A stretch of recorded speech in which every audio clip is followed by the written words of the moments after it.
I've been using the 2025 Zephyrus G14 and G16 almost every single day. And so far, they've been awesome. But I've learned quite a bit of things since I got them, so let's see how they've held up after 2 months. And please like and subscribe if you like these type of videos.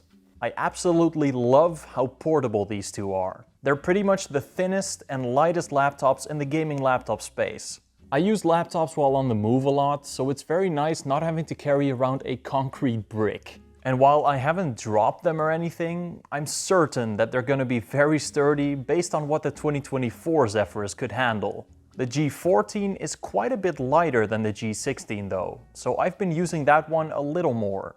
But the best part is how much power is packed into these thin beasts. I got the RTX 5070 Ti models since I don't feel like spending $4,000 to $5,000 for a gaming laptop. But they've been more than great, even for a 70 Ti card. They've handled every game I threw at them, even at the highest settings at 3K, and it definitely outperformed any device I've ever had. And you can actually get a decent performance boost if you use G-Helper instead of Armoury Crate, and that bump is not insignificant. Yes, the RTX 5080 models will still outperform it, but those are a lot more expensive and just not really worth it in my opinion, since the 5070 Ti is simply enough for 99% of people.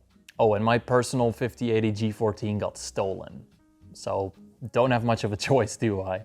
I've also edited some of my videos on both of these, and they each handled 4K editing in Premiere Pro with ease. For me, they're basically a portable desktop replacement. So be it for coding, regular use, or the heaviest of games, these things can absolutely handle everything.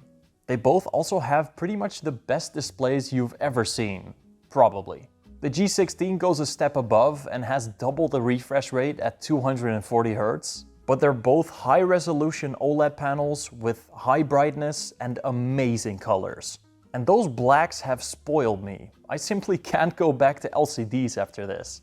The keyboards are nice and snappy and feel great to type on.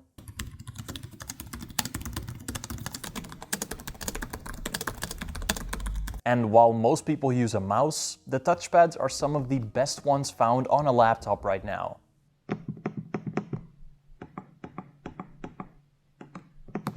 And the speakers are even better.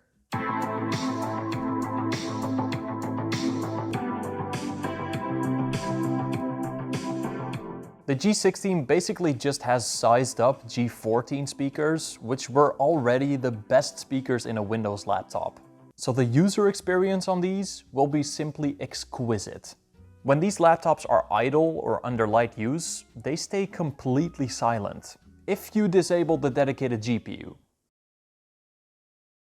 And during gaming, they do get loud, but definitely quieter than the average gaming laptop.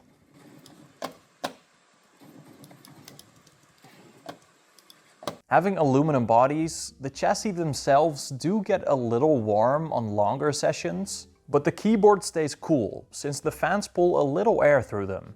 They don't overheat at all and are very well balanced this year. As for battery life, the Zephyrus G14 does last a lot longer off the wall. The Intel chip in the G16 is the main limiting factor here. It's simply a lot less power efficient than the AMD chip in the G14. And in real-world use, those numbers are probably gonna be a bit shorter, so keep that in mind if you want to use your laptop while on the go. But with G-Helper, you can make these numbers even longer on the G14. By applying a slight undervolt and limiting the CPU's wattage, it gets almost a full extra hour in my YouTube playback test. So I definitely recommend installing it if you want to tweak your laptop to its full potential. These laptops are not perfect though, and they each have their own little problems. For the G14, I had an issue when I was first reviewing it that it was massively being held back by Armoury Crate. It performed like 10 to 15% worse than it was supposed to on turbo mode, which did affect my original review. But after installing G-Helper and setting custom power profiles, this was basically fixed.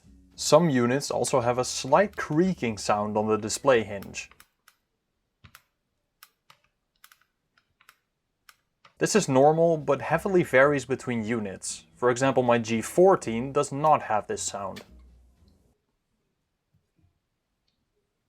other than that, these things are basically perfect. Now these two RTX 5070 Ti models were pretty damn expensive when I first reviewed them, but they've dropped in price by quite a lot in 2 months. The G16 launched at $3,200, but now they can be found for around $3,000, so a little less. But the G14 has dropped in price by a lot. It's almost $400 to $600 cheaper than when it first launched. Now since then, Asus has also released cheaper models, with the RTX 5060 and base 5070. These are quite a bit cheaper, but they have slower processors. I guess this is to try to upsell you to a higher configuration, but at least they're a lot more accessible than 2 months ago. Now the big question is, do they have better value than last year's 2024 Zephyrus laptops? Not really. They are getting harder to come by since Asus isn't making them anymore, but the 2024 G14 and G16 are still a lot cheaper. And with an option for 32GB of RAM and an RTX 4070, these are simply more than good enough for 99% of people. Hell, the 2024 AMD Zephyrus G16 arguably has a better CPU than the 2025 model. And since they're almost identical apart from little slower performance, you should definitely consider the older models. But which one of these is better? The G14 or the G16? Well, the most important factor here is whether you prefer a smaller or a bigger display. If you want a bigger display, get the G16. If you want a smaller one, get the G14. But personally, I think the G14 is easily the better laptop here. It has longer battery life and has less issues with its AMD chip. Yes, the G16 does have a bigger and smoother display and slightly louder speakers, but in every other way, I'd go for the G14.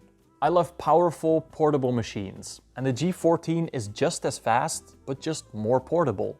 To me, it feels like a more impressive machine, since they were able to stuff all that power into such a tiny chassis. So I'm definitely keeping the G14 for myself. Now let me give a huge shout out to my YouTube members. Soundwife, Thomas, Inky, Mr. Frosty Dude, Dropzone1, Martijn Snijkers, Flimsy, Felix Nathan, Aki, Disco Volante, Walter, Suryansh, Daniel, Mr. Nuke, Sebastian, Christian Sands, Real Elf, Squashbond, Alan, Toasted, A Random Guy, QME, Eric the Rad, and Wesley Rhodes. If you become a YouTube member, you get early access to content of mine, a shout out at the end of every video, and you'll also be supporting me as a creator to make these videos. And of course, you'll also be part of the Cool Guys Club. So you can use cool emojis like these in the comment section. So join the club if you're interested. And I will see you all in the next video. Bye bye. I wouldn't mind hitting that. Ship it out. Hey, got any jet?